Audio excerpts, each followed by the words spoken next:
dia a todos. Eu sou Lígia Porchat, gestora da Athena Capital. Hoje, dia 4 de abril de 2023.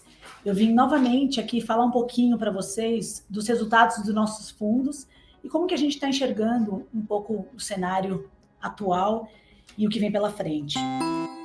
Então, como vocês podem ver na tela, o nosso fundo Tapir, que é o fundo de liquidez diária, ele deu um retorno no mês de 1,21%, um pouco mais de 103% do CDI. E no ano a gente está se aproximando aos 100% do CDI. O yield D30 obteve uma rentabilidade de 107,23% do CDI. No ano a gente já está aí batendo 104% do CDI. E o nosso PREV, 105% do CDI no mês. No ano, acima de 100% do CDI, chegando a 101,3%. Eu acho que é importante falar esse mês o grande destaque positivo de retorno que a gente obteve em todos os nossos fundos de crédito, no mês de março, mas também no acumulado do ano. A gente tem observado que a indústria sofreu bastante de crédito, não somente por conta de resgates que estão acontecendo, por conta do caso Americanas, um pouco de preocupação do mercado com essa classe de ativos, mas também pela abertura dos spreads de crédito, onde o reflexo foi o retorno negativo de grande parte dos fundos da indústria. Por isso que eu acho muito importante destacar que nós, da Athena Capital, apesar, claro, de nossos fundos sofrerem essa abertura dos spreads, porque os investimentos que nós estamos dentro desses fundos são de crédito privado, nós também sentimos esse reflexo da abertura de spreads, impactando um pouco a nossa cota, porém, o nosso controle de risco e o ajuste de duration que tínhamos feito no ano passado, encurtando a duration por conta da falta de retorno desses ativos, então a gente ajustou o risco para menos no fundo. Esse ano, a gente conseguiu obter um resultado superior aos nossos pares justamente por conta desse controle de risco ajustado para baixo, feito no ano passado, e também a ausência de alguns ativos que desempenharam muito ruim esse ano, como Americanas, Light, Oi. A falta da gente não ter esses ativos foi o motivo da gente conseguir ter esse resultado bem expressivo em março e também no ano de 2023. Eu acho que outro grande destaque é que nós estamos em um dos primeiros fundos da indústria. Então é importante mencionar isso por conta da aderência do retorno dos nossos fundos à nossa filosofia de investimentos. E aí, falando um pouquinho de mercado, a gente viu a curva DI futura, que é o grande balizador do nosso mercado, como vocês podem ver na tela. Mês passado, ela tinha batido 13,8, a curva longa. E esse mês houve um fechamento importante, de quase 100 basis points, né? De 13,8 para 13. Isso tem um impacto importante no retorno dos ativos dos nossos fundos, e aí o destaque nesse caso fica sendo positivo. Mas observem um outro gráfico em seguida, que é a média de taxas que o mercado tem emitido novas dívidas. O que a gente observa? Que de janeiro 22 a março 23, houve uma abertura enorme a partir desse ano. Então fica bem claro nesse gráfico que agora as empresas, para se financiar, elas estão emitindo numa média de CDI mais entre 3 e 3,5. Então o custo para emitir dívida tem aumentado. A gente observa na média de mercado que foi bem expressivo, né? Antes, né, no ano passado, em 2022, a gente estava falando de taxas entre 1,5 e 2 que as empresas financiavam. E é isso que eu digo, quando eu falo que ano passado não tinha spread de crédito, é justamente isso que eu me refiro. As empresas, elas emitem dívidas para se financiar. E elas emitem dívida a um custo. O custo dessas dívidas estava muito baixo ano passado. A gente nota aí entre 1,5 e 2 ao longo do ano inteiro. Por isso que nós encurtamos a duration ano passado das carteiras. Já que não tinha muito retorno, é melhor emprestar curto. Esse movimento foi muito importante porque esse ano, quando houve essa abertura que a gente vê na tela de indo para 1,70 mais ou menos, para 3, entre 3 e 3,5, isso tem um impacto negativo nas cotas. Como a gente estava posicionado no curto, o nosso impacto foi menor. Claro que a gente sofre também, a gente está inserido nessa classe, mas a gente sofre menos. E agora é importante falar para frente, o que a gente tem feito nas carteiras? A gente aumentou a posição de crédito privado em um momento já de abertura. Então, o nosso carrego para frente, ele está maior. E o que é o carrego? É a taxa de retorno esperada. Claro que aqui ninguém está dizendo taxa de retorno garantida. A gente está dizendo o carrego esperado, tudo mais constante, se as taxas não abrissem ou fechassem mais e todas as dívidas fossem até o vencimento, seria esperado uma taxa de carrego. A gente diminuiu nossa posição de caixa, importante também dizer isso, dos fundos. Então, no nosso yield de 30, a gente está numa posição de caixa de aproximadamente 20%. A gente gostaria de estar 15%, mas a gente ainda não estamos encontrando ativos que justifiquem essa compra de novos ativos, tirar do caixa para emprestar dinheiro. Então, a gente está em uma faixa de 20%. Já no nosso fundo de liquidez diária, o TAPIR, a gente manteve um caixa de 40%. É um caixa bem elevado, a gente sabe disso, mas não justifica nesse momento a gente ir para 30%, que é o nosso desejo, né? Ir para 30% de caixa. Então, hoje a gente está com 40% de caixa. Isso significa, de novo, abrir um pouquinho mão de retorno, mas um risco muito, muito controlado. E aí, falando da taxa de carrego, voltando ao carrego, no nosso yield de 30, nós já estamos com carrego superior à rentabilidade do ano passado, de 2022, olhando para frente. Ano passado, nem todo mundo tem na cabeça, mas nós demos em torno de 108% do CDI. O nosso carrego já está superior a esse número. Olhando para frente, por quê? Porque estamos comprando melhor agora.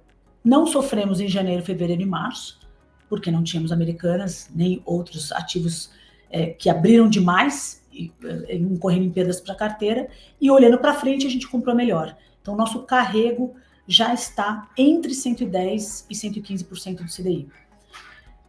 Pensando no nosso fundo de liquidez diária, o carrego ele já voltou a ser o do seu histórico tradicional, superando um pouco 105% do CDI. Então, apesar da gente estar com caixa bastante expressivo na carteira, o retorno esperado já está superior ao que a gente obteve nos 3 primeiros meses e superior até o do ano passado.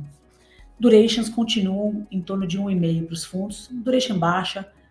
A gente não acredita que ainda seja o momento de alongar essa duration, apesar dos spreads estarem numa taxa mais adequada do que no ano passado. Ainda preferimos manter essa duration curta, preservando assim uma volatilidade baixa da carteira e mantendo o controle rigoroso do risco, que para a gente isso sempre virá em primeiro lugar. Passando para a renda variável, como vocês podem ver na tela, nós temos 2 fundos de ações, um long bias e um long only. O long bias obteve uma rentabilidade de menos 5,5% no mês, e no ano a gente está com uma rentabilidade de menos 9,71%, e o nosso long only, menos 4,77%, e no ano, menos 9,43%. Como vocês podem ver, o Ibovespa segue no ano com um desempenho também negativo, de pouco mais de 7%. O mês também foi de turbulência, caindo quase 3%, à espera de uma definição política sobre o arcabouço fiscal. A gente vê que, apesar da taxa de juros longa ter fechado um pouco no mês de março, isso não foi suficiente para trazer um otimismo para a Bolsa. Então, eu acho bem importante a gente comentar que aqui nós da Athena, a gente é muito apegado a preço dos ativos e menos a cenário político. Então, claro que a gente acompanha o desenrolar do arcabouço fiscal, o quanto isso pode vir trazer de credibilidade, se vai ser aceito ou não pelo mercado, mas mais importante do que isso para a gente aqui é saber identificar se os ativos que a gente tem na carteira, eles estão sendo comprados a preço correto. E eu volto a dizer o que a gente comentou no Athena Talks passado. A gente segue muito otimista com Bolsa com relação aos preços dos ativos. Isso é o grande destaque, eu acho, que a gente tem para falar para frente. Bolsa é mais desafiador do ponto de vista do investidor, porque ele tem que aceitar mais volatilidade do que na renda fixa. O cenário político ele acaba influenciando no curto prazo movimentos de bolsa, a vinda de estrangeiro também, ou a saída de fluxo de gringo no país, isso mexe no câmbio, mexe na taxa de juros e, consequentemente, no preço dos ativos na bolsa. Mas nós aqui temos obrigação de sempre trazer a conversa para um cenário de preço. Os preços estão baratos dos ativos que a gente tem na carteira e da bolsa, do índice como um todo. Então, quando a gente olha o índice Bovespa com um PI projetado entre 5 e 6, eu diria que são raros os momentos na história da Bolsa Brasileira que a gente enxerga preços tão atrativos para frente. O destaque da nossa carteira negativo, acho que é importante passar para vocês, por que a gente obteve um resultado até um desempenho pior do que o Bovespa no mês? A gente tinha um pedaço de Apivida na carteira, acho que isso foi o grande destaque negativo do mês. Não é uma posição relativamente grande, mas como ela caiu no mês mais de 40%, então houve uma atribuição negativa de performance um pouquinho mais de 1%. Então a gente teve uma perda aproximadamente de 1% no mês por conta do desempenho de Apivida. Mas pensando, sempre vou trazer para vocês um olhar para frente. A gente gosta do setor, ainda que a gente sabe de todos os desafios de repasse de custo, sinistralidades, se a integração de Intermédica e Apivida ela vai acontecer como no tempo que o mercado havia esperado, provavelmente não, mas ainda assim a gente segue no papel, na empresa, mesmo com essa sinistralidade maior que o esperado, que o mercado previa e que nós prevíamos também. E acho que também um outro destaque importante de Apivida, importante mencionar, foi o aumento de capital. Essa necessidade de uma reestrutura de capital fez com que o mercado pusesse em xeque todo o discurso que a companhia vinha trazendo nos últimos tempos, o otimismo de vamos trazer a sinistralidade para os níveis de Apivida, vamos obter sinergias dessa junção, e a gente sabe que quando você tem um M&A, o desafio ao longo do tempo é muito maior, e aí coloca uma inflação médica gigantesca, uma dificuldade de repasse de aumento de plano de saúde, e a gente viu o péssimo desempenho de Apivida nesses últimos meses. E a Apivida, é importante dizer que ela também tem uma contribuição no índice Bovespa, então também teve um carrego negativo do resultado do Bovespa para o mês.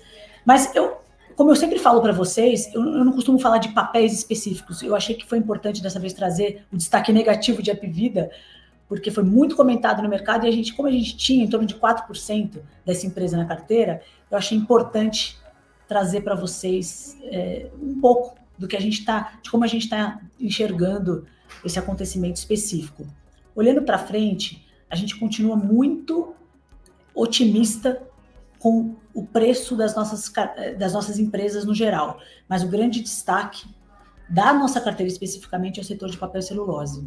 A gente sabe que celulose está num ciclo de baixa, né, de preços tendendo para baixo, mas para a gente não importa para onde os preços da celulose vão. O que importa é se a gente tem uma margem de segurança com relação a Suzano e a Klabin, ainda que os preços caiam, se a geração de caixa dessas companhias ainda está muito atraente com relação ao valor de mercado.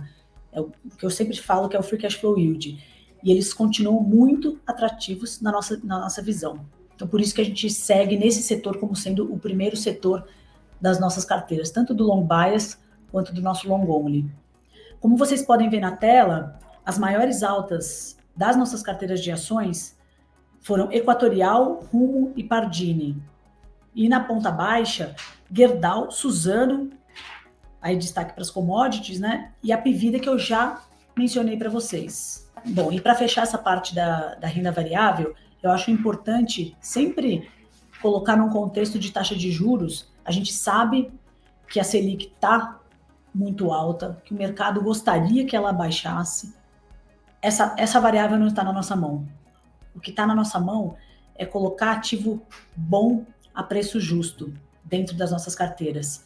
Então, se eu pudesse dizer um carrego, mas na renda variável não funciona como na renda fixa, a gente não tem um retorno esperado, que a gente sabe até o vencimento, mas se eu pudesse dizer, esse carrego certamente seria significativamente superior ao custo de oportunidade que é a Selic, porque senão não faria sentido a gente investir em ações. E a gente segue nesse sentido muito animado com o desconto que esses ativos estão. Eu acho que quem tiver paciência e fôlego, por isso que é importante, de novo, você dentro da sua pizza de alocação, ter um percentual em renda variável que seja de acordo com o que faz sentido para aguentar volatilidade, turbulência de mercado que a gente sabe que ocorre nessa classe de ativos. Mas quem tiver a paciência, quem gostar dessa classe de ativos, olhando para frente, eu acho que o retorno vai ser muito grande nos próximos 12, 18 meses. É o que a gente espera. Então, para finalizar, não deixem de nos acompanhar nas redes sociais, Instagram e LinkedIn, Athena Capital. É isso e a gente se vê no próximo mês. Até lá!